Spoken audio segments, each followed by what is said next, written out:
Japonês é tudo igual? Naruhodo. Bem-vindo ao Naruhodo, podcast para quem tem fome de aprender. Eu sou Ken Fujioka. Eu sou Altair de Souza. E hoje é dia de quê? Fúteis e úteis. Vamos para os recados da paróquia, Altair. Bora. Número 1, vai no apoia.se e deixa sua contribuição. Já agradecemos. Número 2, vai no iTunes Store e deixa 5 estrelas e um comentário. Isso aí. E número 3, apresente o Naruhodo para uma amiga ou um amigo que não conhece o Naruhodo ou que nunca tem ouvido um podcast. Vamos aumentar o tamanho da podosfera. É isso aí. Antes da pauta, mais um recado. O Naruhodo está abrindo espaço para o podcast das Minas, porque representatividade é importante também na podosfera. O destaque de hoje vai para o podcast Fanficast, comandado pela Ana Leme e pela Nana Castro. Ouça o recado que elas deixaram para você, ouvinte do Naruhodo, e conheça o podcast Fanficast. Olá, eu sou Ana Rosa Leme. E eu sou a Nana Castro. E nós somos o Fanficast, um podcast voltado ao universo das fanfictions. Junto com uma galera que ama conhecer e escrever histórias, você poderá se aventurar em assuntos como escrita, literatura, cultura de fã, entretenimento, fandoms diversos e muito mais. Você pode ouvir nossos episódios através do nosso site, fanficast.com.br. E procurem e apoiem a hashtag Mulheres Podcasters. É isso aí. Altair, hoje temos uma pergunta que tem a ver comigo. Isso. Que você sabe a resposta, eu acho, também, né? Só não sabe por quê, talvez, mas sabe a resposta. Olha só. O e-mail veio da Lissa Botezelli Russolo, que tem 29 anos, é tradutora e mora na região da Baviera, na Alemanha. Olha só, tá um ouvinte que vem de longe, sintonizada aí no mundo da podosfera. Como muitos outros, fora do Brasil. Ela diz o seguinte: oi, Ken e Altair, como eu amo ouvir os podcasts de vocês. Parabéns pelo conteúdo. Obrigado. Bom, eu tenho uma perguntinha, mas vou deixar antes uma explicação. Eu sei que japoneses, assim como os demais asiáticos e qualquer pessoa no mundo, não são iguais umas às outras. Cada um possui, sim, suas particularidades. Mas acontece que esses dias assisti a uma série japonesa muito legal, só que muitas vezes eu fiquei com dificuldade de diferenciar os personagens, distinguir os atores, saber quem era quem. Eu ia me baseando pelos diferentes cortes de cabelo para tentar conseguir distinguir cada um. E aí eu acabei lembrando daquele dito popular infeliz de que japonês é tudo igual. Eu ouvia muito isso quando era criança, não sei se vocês também já ouviram. Eu já ouvi muito, Sim. já ouvi muito. E também lembrei que muita gente tem dificuldade de distinguir japoneses, chineses, coreanos, mongóis, tailandeses. Já vi muito chinês chateado ao ser confundido com japonês e vice-versa. E para finalizar, só mais uma perguntinha. Será que os asiáticos também têm dificuldade para reconhecer rostos ocidentais? Para eles, nós aqui desse canto do mundo também somos todos iguais? E aí, Altair? O que a ciência tem a dizer sobre essas questões existenciais da Lissa, Altair? Me conte um pouco da sua experiência de ser taxado de igual a todos os seus então. compatriotas. Eu, como bom descendente de japoneses, né, embora brasileiro, né, e como bom descendente de japonês, eu já ouvi isso bastante. Você já foi chamado de chinês? Acho que hoje eu ouço menos. Acho que hoje as pessoas têm um pouquinho mais de cuidado com esse tipo de piada. Ou você ficou mais famosa, né? Não, as pessoas estão com um pouco mais de cuidado, né, de fazer esse tipo de piada. Mas ela ainda é comum, né? Japonês é tudo igual. Quando, na verdade, eles querem dizer que asiáticos são todos iguais. Boa. Né? É que japonês é a maior colônia ainda, né, no asiática no Brasil. Né? Ela é a maior colônia japonesa fora do Japão. Né? Então, Isso. o japonês virou meio que o genérico de asiático por um tempo. Né? Óbvio que houve um crescimento da colônia chinesa, coreana, né? E de outras descendências asiáticas, né? Mas pelo volume, né? Os japoneses acabam sendo utilizados como genéricos de asiáticos, né? Então, quando eles falam japonês é tudo igual, aí a pessoa seguinte, o meu amigo fala, mas eu sou chinês. Eu falei, chinês, japonês, é tudo igual. Tudo a mesma coisa. Né? Tudo a mesma coisa. Né? Então, sim, já ouvi. Óbvio que já ouvi. Muito. Óbvio. Mas isso é interessante. Como você bem falou, né? A maior colônia japonesa fora do Japão é aqui no Brasil. Tem uma questão histórica, mais 110 anos até e tudo. Se você for nos outros países da América Latina, não tem o termo japa. mas tem o termo chino, né, em espanhol, então que é Porque chinês. a colônia chinesa é maior. É maior, então todo mundo é chinês. Sim. Nos Estados Unidos, por exemplo, a colônia chinesa é a maior de todas. Né? E aí chinês, todo mundo é chinês. Tem muito é mais tudo igual. Chinatowns lá nos Estados Unidos do que Japantowns. Sim. E lá, chinês é tudo igual. E aí é a mesma ideia, só muda o ponto de referência, mas é a mesma ideia. Mas o interessante do e-mail da nossa ouvinte é que ela, mesmo sabendo disso, ela vendo uma série japonesa, ela não conseguiu identificar direito as pessoas. Ou seja, ela não tem um treino de identificar as características idiosincráticas das pessoas, Sim. né, orientais. E aí uma pergunta que ela fez, que é bem interessante, será que um japonês, nasceu lá, viveu a vida inteira lá, quando vem pro Brasil, ele acha todo mundo igual? A resposta é sim. Tá? Sim. Inclusive, temos relatos antropológicos e relatos anedóticos, tá? A gente deixa uma revisão sobre isso também. Eu tenho de experiência pessoal e também de literatura sobre isso. Os orientais, em geral, vou falar de japonês e coreano, tá? Quando eles vêm pra cá, eles falam, vocês aí são tudo filipino. Por quê? As Filipinas têm um histórico de sofrerem muitas invasões e principalmente emigrações por conta de comércio, de rota de comércio, e tem muita miscigenação. Então, eles são orientais, mas mais ou menos, tem muita mistura. Então, para o povo ali, Japão, China, Coreia, Tailândia, os filipinos são os outros, são os diferentes. Né? Então, se você não parece com nenhum deles, você é filipino. Entendeu?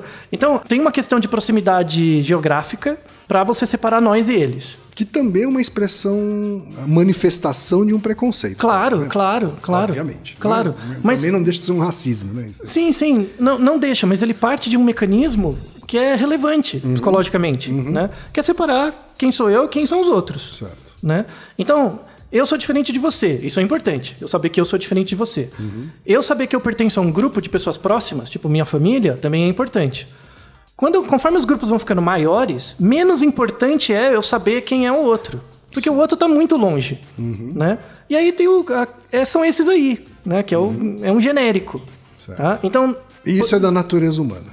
Isso é da natureza psicológica. É da construção da psique mesmo. Tá? Começa com os bebezinhos. Porque você não tem acesso ao mundo todo. Você nasce num lugar, num país, esse país tem uma certa dimensão geográfica, você nasce com uma certa renda, isso vai determinar até onde você consegue conhecer. Logo, vai chegar uma hora que você tem o grupo A, o grupo B, o grupo C e os outros. Né? E aí, esses outros você vai incorrer em generalizações, é normal. Então você usou a palavra construído. Então, se é construído, é possível desconstruir. É possível modificar. Não desconstruir o processo. O processo claro, sim, mas você pode modificar. Desconstruir no sentido de deixar de lado esse preconceito, né? Essa premissa. Isso, né? Você flexibiliza. Você flexibiliza em função de outras coisas. Voltando no e-mail da nossa ouvinte, quando ela vê a série japonesa lá, ela de fato não consegue diferenciar os personagens, então ela não tem treino. Uma coisa importante para você flexibilizar essas frases fechadas, japonês é tudo igual, é ter treino de observação. Se você não tem contato, você tem que ter uma capacidade de alteridade muito grande para se colocar no lugar da outra população, tentar entender e tal. E a maior parte das pessoas não tem esse grau de alteridade ou disposição, ou tempo ou vontade. Então ela se compra mesmo a frase geral. Tá? Por exemplo, japonês é tudo igual. Tem umas expressões, principalmente na época de vestibular, né? Enquanto você está dormindo, tem um japonês estudando. São todas generalizações. Sim. Então, de fato, quando você está dormindo, tem alguém estudando. Ser japonês ou não independe, vai ter alguém estudando. E tem o contrário, tem um japonês que não estuda. Óbvio. Então, é uma falácia, né? Você pega uma generalização, mas é falaciosa para os dois lados. Mesmo as premissas positivas também são preconceituosas, são falaciosas, também são tóxicas. Assim, sim, essa que é a verdade. Sim, a gente vai colocar, inclusive, um vídeo que fala sobre isso do meu amigo Léo Raum. Sim, do canal do... Isso. Do canal dele. Quando ele estava no Iobambu, que fala um pouco sobre isso. E eu lembrei também, Antônio, eu não lembro mais do endereço. Quem quiser, procura, acha, quem achar, manda pra gente. Por favor. Tá? Era um Tumblr, ou algum site desse tipo, que a pergunta era, japonês ou coreano? Botava fotos. E colocavam fotos. Fotos de japoneses e coreanos, e a pergunta, você só tinha que responder se era japonês ou coreano. E eu, que sou japonês, convivi muito com japoneses, tenho muitos amigos coreanos, tá? Errei metade. Com certeza. Tá? Errei metade. Então, assim, distinguir japonês de coreano, principalmente sem saber de que regiões eles são. Você tem chinês mais ainda, porque chinês é um continente. China é um continente, né? E tem muita diferença, né? Tem alto, baixo, tudo. Não, assim, não acho que é tão fácil e tão simples assim. Sim, você precisa de mais informações mesmo. Exato. Então, Mas voltando agora sobre a distinção entre asiáticos, entre uma população, eu quero mostrar o processo como isso acontece. Tá? Que são 2 conceitos clássicos da psicologia social. Que é importante mostrar que quando a pessoa usa o preconceito ou a falácia de forma pejorativa, aí é preconceituoso, é errado, tem que mudar. Mas a construção do processo sempre vai ser assim. Então a gente tem 2 termos clássicos da psicologia social, que é a teoria da atribuição e a categorização. Como que isso funciona? Tá? Teoria da atribuição e categorização. Certo. A teoria da atribuição é a seguinte: é uma teoria que supõe que a tentativa de entender o comportamento dos outros é atribuir a essas pessoas sentimentos, crenças ou intenções. Então, por exemplo, eu não te conheço, né? Eu nunca vi um japonês na vida. Você parece ser estudioso. Ou seja, eu atribuo uma intenção, alguma coisa para tentar te entender, porque eu não conheço. Certo. Então, imagina que aparece um indígena. Tipo, mesmo, sabe? Acabou de sair da tribo, nunca teve contato com uma pessoa, ele para aqui na sua frente. Você não sabe nada dele. Então, o que você vai fazer? Você vai intuir que essa pessoa tem alguma coisa. Você parece forte, você parece alegre, você parece... Mas, na verdade, é seu. É uma coisa sua, que você coloca dentro do outro para tentar entender ele. Isso é chamado atribuição. É uma inferência que você faz. Só sua. Baseada no seu repertório. Que, em geral, é pouco. Né? É pouco, né? Porque isso é uma coisa que você nunca viu, né? Sim. Por isso que chama teoria de atribuição de causalidade. Certo. Só que a causalidade se deve à atribuição que você fez e não à pessoa. Então, a teoria da atribuição ela é um processo psicológico básico. Você tem que entender. Por exemplo, eu vejo uma pessoa na rua. Essa pessoa parece ameaçadora, então não vou ficar perto. Isso pode ser baseado na cor da pessoa, no tamanho dela, no sexo dela. Mas é uma estratégia que garante sobrevivência. Certo. Então, se eu tiver num passado ancestral, eu vejo um bicho, eu vejo um leão. Esse leão parece ameaçador. Eu vou chegar e falar, senhor leão, o senhor é ameaçador mesmo? Nhaque, fui comido. Então, é importante essa estratégia inicial de atribuir algo e essa atribuição ser útil para uma decisão rápida. Né? O problema da atribuição é que em ambientes com baixa escolaridade, a pessoa atribui uma coisa e fica com ela. Entendi. Né? Ela guarda a atribuição como sendo dela, ela não põe... Toma aquilo como verdade. Isso, e não põe a atribuição a teste. A teoria da atribuição ela é um processo psicológico muito comum, só que ela é modelada pela educação. Por 2 coisas. Processo educacional formal, aprender matemática, português, história e renda. A teoria da atribuição surgiu nos anos 60 com o pesquisador Fritz Helder. Ele estudava diferentes grupos sociais para verificar como que os grupos criavam atribuições. Então imagina que eu sou, sei lá, um redneck americano, bem branco, que nasceu no meio dos outros brancos, nunca viu um negro na TV. Ou na rua, só. Eu vou criar as minhas atribuições do que é ser um negro com base no meu grupo. No grupo que eu tenho ali. Eles falam coisas, eu leio coisas no jornal, eu vejo coisas, crio uma atribuição. E vice-versa, o outro também cria uma atribuição de mim. Certo. Essa atribuição gera causalidade. Dado a atribuição que eu tenho, eu não vou ali, eu não vou conversar com a pessoa, ou eu vou conversar, né? Eu acho simpático, enfim. E isso gera uma reação em cadeia, né? Que atribui causalidade. Então, por exemplo, eu vejo um japonês. Esse japonês parece que é estudioso. Cria uma atribuição. Né? Eu posso pedir ajuda para ele. Me ajuda aqui num problema. Tira a foto aqui pra mim. Isso, assina pra mim a lista, sabe? Um negócio assim, né? Ele senta na frente. Eu tenho certeza que já me pediram várias vezes pra tirar foto só porque eu sou japonês. Pois é. Então... Achando que isso significa que todo japonês tem um default, né? Fotos, né? Mas isso é uma atribuição que a pessoa tem. Quando ela coloca isso à prova e dá certo, reforça. Aí vira causalidade. Certo. Então, se eu pedir pra você tirar uma foto e você tirou uma boa foto...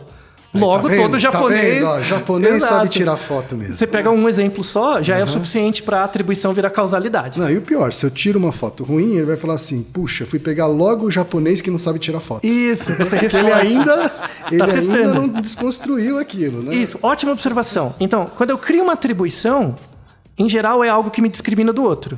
Então, eu não sei tirar foto, logo eu não sou japonês, tá?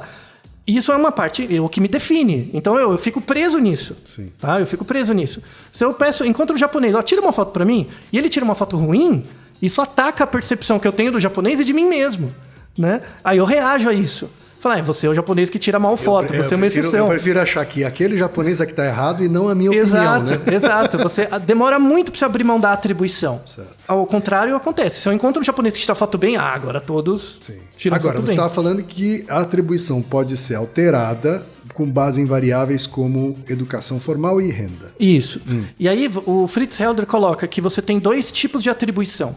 Você tem a atribuição interna, né, que é interna da sua cabeça, é habilidades, personalidade, atributos do indivíduo, e a atribuição externa que diz respeito ao contexto, ao ambiente.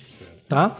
Então imagina, ó, aí ele coloca 2 nomes. Você tem a atribuição disposicional, que é uma disposição do indivíduo. Por exemplo, um exemplo de atribuição disposicional é quando eu olho um japonês, ele é inteligente. Eu estou fazendo uma afirmação de uma característica da disposição do indivíduo, interna dele. Se você é japonês, você deve ser inteligente. Tá? Eu estou falando da pessoa. Ok. Tá? E você tem a atribuição situacional, que diz respeito ao contexto, ao ambiente onde você está. Certo. Tá? Então, por exemplo, uma atribuição disposicional é você deve ser inteligente. Você é japonês, você deve ser inteligente. Outra situacional, você deve estudar muito. Porque você está no meio dos outros japoneses, todos os japoneses competem. Japoneses são competitivos. Então, quando eu falo você é inteligente, é uma coisa sua. Quando eu falo você é competitivo, é uma coisa do contexto, da situação.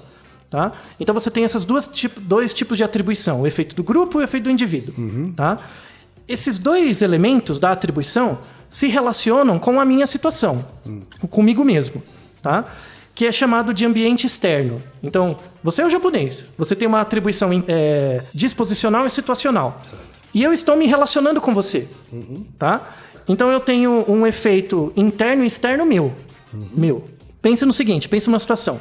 Eu estou interagindo com você. Eu não sou japonês, tá? Eu estou interagindo com você, mas eu também não sei nada do que é um japonês. Eu só criei as minhas atribuições. Eu me projetei em você. Se eu estou passando por uma situação estável, comigo tá tudo bem, não tenho nenhum problema, não estou em competição, tá? Eu estou numa situação estável e eu estou interagindo com você. E a gente está fazendo uma tarefa juntos. Então, a gente está fazendo uma tarefa juntos que não envolve competição, tá todo mundo bem, tá? E aí a tarefa foi bem sucedida. Que atribuição eu vou dizer sobre você? Vou falar, você foi bem, né? Você foi bem porque você é inteligente. Então, num ambiente sem competição, eu coloco um atributo interno seu, como a causa do sucesso. Tá vendo? Por isso que meu grupo tem o japonês. Como meu grupo tem o japonês, a gente vai bem. Né? Porque a tarefa não é tão difícil. Agora, quando eu estou instável, ou seja, tem um efeito, a gente tem que fazer uma tarefa que exige tempo, ou a gente está competindo, ou tem a escola, sabe, algo assim, é uma questão instável, de instabilidade, tá? Eu não vou atribuir o sucesso ao fato de você ser inteligente. Eu vou atribuir o sucesso ao fato da gente ter trabalhado duro. Então, eu tô com você, eu me inspirei em você. Então, você é o japonês, você trabalha duro, então eu me inspirei em você, logo eu também vou trabalhar. Entendi. Sabe? De novo, não tem certo e errado nisso, mas em função do contexto e do exemplo, você cria estratégias de causalidade para tomar as suas decisões. Então, por exemplo, o judô é um exemplo. Você pega os grandes campeões japoneses, você pega o seu sensei, aquele sensei japonês, retido, todo certinho, né? Não, aquele sensei é um exemplo para mim, né? Quando eu passo por dificuldades, eu penso. Quando eu treino as dificuldades, o sensei me inspira, né? Então, quando não tem nenhum problema, o sensei é habilidoso. Quando tem algum problema, se eu trabalhar duro, eu consigo fazer igual o sensei e me superar. Sabe? Entende? Então, o mais interessante eu estou interagindo com alguém que eu não conheço. Eu não sei nada de você. Eu me projeto em você, eu crio atribuições e com base na expectativa que eu tenho sobre o que é você, eu tomo as minhas decisões. Certo. Parece complicado, mas é muito rápido. Eu acho que parece simples. Então, acontece... Mas perigoso. Não, é muito perigoso. Perigoso, né? Porque é muito perigoso. Para uma decisão do tipo leão na selva, tenho que sair correndo? Tudo bem. Tudo bem, né? Agora, quando a gente vive numa sociedade civilizada... Razoavelmente segura. Razoavelmente segura, onde as decisões são tomadas, né, muitas vezes por julgamento de capacidades humanas, habilidades humanas, né, especialmente no mundo profissional, né, é muito perigoso você confiar numa atribuição imediata Sua. Sem se aprofundar a respeito. Exato. E aí entramos no outro contexto, que é assim, a atribuição sempre existe, ela acontece rápido, tá? O problema é que as pessoas se prendem na atribuição. Certo. Então, o cara, ele é assim mesmo e pronto. Né? Resolveu meu problema, tirei da frente e acabou.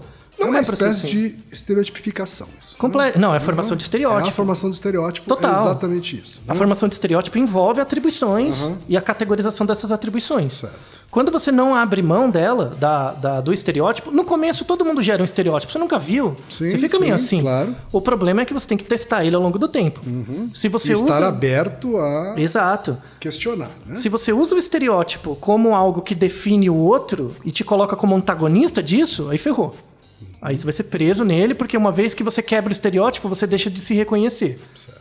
Aí é uma ódio à ignorância. Não pode acontecer. As atribuições são importantes até a página 2. Né? Aí eu te pergunto coisas. Como que é isso pra você? O que acontece? A gente tem que ter uma interação. No momento que tem a interação, aí aparece o quê? As categorizações. Certo. As atribuições somem e viram categorizações. Para você categorizar pessoas, você tem que ter informação delas. Não é uma atribuição. Não é só o que eu acho de você. Eu estou interagindo. Categorização é um processo no qual ideias e objetos são reconhecidos, diferenciados e entendidos. Tá. Então, aí eu estou entendendo o objeto como ele é. Né? E aí começa a ter uma capacidade de distinção. Exato. Para você ter uma boa capacidade de categorização, uma questão importante é a escolaridade. Tá. Então, pessoas têm medo de coisas que elas não conhecem. Fato, elas criam atribuições muito rápido. Coisas que eu não conheço, eu vou ter medo. Criei uma atribuição. Para você transformar essa atribuição em algo que não é só seu, mas na interação com o outro, transformar numa categoria, você tem que entrar em contato. E para entrar em contato, você tem que ter um lastro. Necessariamente depende da educação. Tá? Pessoas com baixa escolaridade têm um nível de atribuição muito alto e causalidade das coisas. Isso é ligado, por exemplo, com excessiva religiosidade dogmática, você se prende a dogmas muito fácil. Slogans, regras fáceis. Porque como a escolaridade é baixa, você usa tudo como atribuição para poder viver. Né? Então, a primeira chave para você diminuir as desigualdades e diminuir as diferenças entre gêneros ou etnias, o que quer que seja, é a escolaridade. E não é uma escolaridade em que você tem que ficar ensinando tipo o que é justiça, o que é verdade. Não, é 2 mais 2. É regra de 3. É do comecinho mesmo. Bem simples mesmo, não precisa de muito. Tá? A categorização, ela começa com uma ideia que você entra em contato com o objeto e quebra o objeto em categorias. Tá? Vou dar um exemplo bem óbvio. Todo mundo consegue discriminar, com fotos, um cachorro de um lobo. Se eu te mostro uma foto de um cachorro e de um lobo, posso mudar os cachorros e os lobos. Você vai ter uma taxa de acerto de mais de 90%, tá? Visualmente, olhando. Certo. Aí eu chego pra você e pergunto, por que esse cachorro é um cachorro? Porque ele tem 4 patas, porque ele tem os dedinhos, porque ele tem pelo, porque ele tem um focinho. Mas o lobo também tem isso. E como é que você consegue discriminar? A pessoa buga. Né? Então, a linguagem não dá conta da categoria. As categorias são muito mais do que a linguagem. Elas não têm apenas descritores linguísticos. Sim. Tá? Por exemplo, quando você tem muito treino de convivência com japonês e coreano, você consegue olhar uma foto e discriminar. Quando você tem muito tempo de convivência. Ou seja, você tem um tempo de contato tão grande que isso venceu a descrição pelas palavras. Sim. Virou uma gestalt. Isso, porque inclusive deixa de ser simplesmente características físicas. Vira tudo. Né? Você começa a prestar atenção em gestos, na forma como a pessoa anda. Aí sim, né, essa gestalt sim pode te permitir diferenciar com muito mais acurácia. A teoria de categorização da psicologia social nos anos 60 e 70 influenciou o quê? Os algoritmos de inteligência artificial. A ideia de inteligência artificial, principalmente os algoritmos de aprendizagem não supervisionada, é basicamente um livro aplicado de psicologia social. É o capítulo de categorização. Quais são os descritores de um objeto? Ele é comprido, ele é cilíndrico, ele é assim, ele é assado, dessa cor, desse tamanho, dessa forma. E aí você coloca as regras e vai mostrando vários objetos para o computador associar. Numa rede neural, por exemplo, supervisionada. O computador vai começar a associar essas regras e vai criar interregras. Regras intermediárias que não foram descritas antes, mas são partes. E aí, conforme ele vai acertando, ele vai fazendo um mecanismo de feedback. Nesse momento, um humano precisa dizer se ele acertou ou não. Sim. Nos algoritmos de rede neural, sim. Você tem que ter um mecanismo de feedback e ajuste do erro. Conforme os algoritmos foram melhorando, hoje em dia você nem precisa mais. Os algoritmos de Deep Learning, ele mesmo já tem uma função de ajuste e você vai mostrando os estímulos, ele só precisa ter os estímulos. Sim. Tá? A gente faz parecido. Então como que é o melhor jeito de discriminar um japonês e um coreano? Conhecer um monte de japonês e coreano. E sair com eles, conversar, fazer perguntas. Aí é batata. Você bate o olho, sua taxa de acerto funciona, que é uma beleza. E aí, o interessante disso, né? Por exemplo, a diferença entre o cachorro e o lobo. Eu consigo discriminar, mas eu não sei descrever. Isso tem um nome em psicologia que no começo começa como categorias. As categorias são descritivas. E depois vira um conceito. Né? O que é um conceito? Conceito é um conjunto de regras que são interrelacionadas e eu não consigo descrevê-las. Elas funcionam, mas eu não consigo descrever, está para além da minha consciência. Você sabe que existe, sabe que funciona, você sabe até aplicar. Você aplica, dá certo. Mas você não sabe explicar. Isso. Você explica, mas não descreve. Tá. E isso é a chave educacional para você reduzir, por exemplo, o preconceito.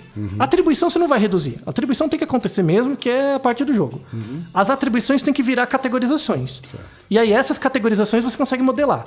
Certo. Então, no início, qual é a primeira grande... A construção da categorização está intimamente relacionada à escolaridade. A escolaridade, seu histórico de vida e tal. Qual que é a primeira grande categoria que existe? A categoria dos humanos. Então, você consegue se discriminar de uma barata, de uma planta, de um chimpanzé. Você consegue. Essa é a primeira grande categorização que você faz. A partir daí, você vai criando outras categorias menores. Brancos, negros, altos, baixos, gordos, magros, enfim. Às vezes, uma categoria física não importa. Então, sei lá, eu sou um chinês, depende da altura. Tem chinês alto, baixo, mas tá tudo dentro do grupo do chinês. Ou seja, esse código, essa classe alto e baixo não faz parte da categoria chinês, para mim. Mas se eu sou um chinês do norte, que todo mundo tem mais de 1,80, aí faz diferença, entendeu? Então, a gente vai criando essas subcategorizações com a experiência. Quando você não é exposto a isso, você coloca chinês. É uma rede neural bem simples, que não tem nenhum feedback. Tá? O inverso, então, seria verdadeiro também. É verdadeiro. Por exemplo, eu, asiático, ter pouca capacidade de distinção de uma outra etnia que eu tenho pouco contato. Sim, por exemplo... Eu fui na exposição, tem uma exposição que está rolando, inclusive recomendo muito, da Cláudia Anduja, no Instituto Moreira Salles, na Avenida Paulista, que retrata o ativismo dela com tribos indígenas, na região amazônica. Então ela tem muitas fotos de várias tribos, né? E eu confesso a você que, ao final, comecei a sentir dificuldade de distinguir alguns indivíduos. Alguns indivíduos. Sim, né? sim. Alguns eram claramente, né, obviamente, muito diferentes uns dos outros, mas alguns muito parecidos. Né? Sim. E eu senti essa dificuldade. Sim, né? Assim, sim.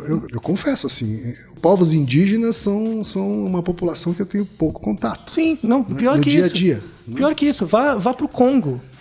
Pega tribos, ou mesmo cidade, vai para uma cidade na Nigéria mesmo. Você vai ficar perdido. Você vai conversar com uma pessoa no guichê. Eu já passei por isso. Você vai conversar com uma pessoa no guichê, você dá a volta, olha para um negócio, de repente trocou a pessoa, você não sabe quem era. Eu tava falando com você. Acontece, porque você não tem treino de criação de classes dessas categorias. E aí, se você vê duas pessoas que você não consegue discriminar, elas são a mesma pessoa. Esse é mais um motivo pra gente conviver com gente diferente. Exato, né, sim. Mais um motivo. Sim, com certeza. E mais, fazer perguntas. Sim. Não é só ver, né? Exato, ver, conviver, perguntar, entender, tirar dúvida. Né? Sim. Porque é dessa forma que você vai respeitar a individualidade do diferente. Exato. E ao mesmo tempo que você aumenta a sua variabilidade, né, individual, você reduz a variabilidade dos outros, porque o mundo todo vai começar a ficar mais parecido com você. E essa que é a melhor definição de cidadão do mundo. Cidadão do mundo é um indivíduo com uma alta variabilidade, mas que representa uma pequena variabilidade com os outros, porque ele é muito parecido com todo mundo. E é isso que eu desejo para a nossa ouvinte, por exemplo. Que ela entre em contato com mais orientais. Alissa. Se você entrar em contato com mais orientais... Sim, assistir mais novelas, mais séries. Você vai passar a distinguir melhor. Sim, é questão de treino. Do outro, né? Um indivíduo do outro. Assim. É uma questão de treino, como diz Altair. Sim, não, aliás, eu até agradeço a pergunta, você ter uma certa coragem mesmo de mostrar a contradição, porque é verdadeiro. Tem muita gente que tem vergonha disso. É um processo humano básico. Todo mundo tem atribuições. A tarefa do indivíduo e do Estado, pela escolarização, é transformar essas atribuições em categorizações, sendo que essas categorizações permitam uma reflexão que o indivíduo possa refletir, com base nessas categorias, sua própria questão existencial. Esse é o objetivo último. O importante é não se prender à atribuição básica que você dá, Sim. porque é daí que nascem os preconceitos. Isso, esse é o objetivo último da educação. Naruhodô, ilustríssimo ouvinte. なるほど。 Você sabia que pode ajudar a manter o Naruhodô no ar? Ao contribuir, você pode ter acesso ao grupo fechado no Facebook e receber conteúdos exclusivos. Acesse apoia.se/Naruhodô Podcast. E você já sabe, aqui no Naruhodô, quem faz a pauta é você. Você tem alguma pergunta pra gente ou quer comentar algum episódio? Escreva pra nós. podcast@naruhodô.com.br. Repetindo? podcast@naruhodô.com.br. E lembre-se, mande nome completo, idade, profissão e a cidade de onde você está falando. É isso aí. なるほど。 Esse podcast é apresentado por b9.com.br.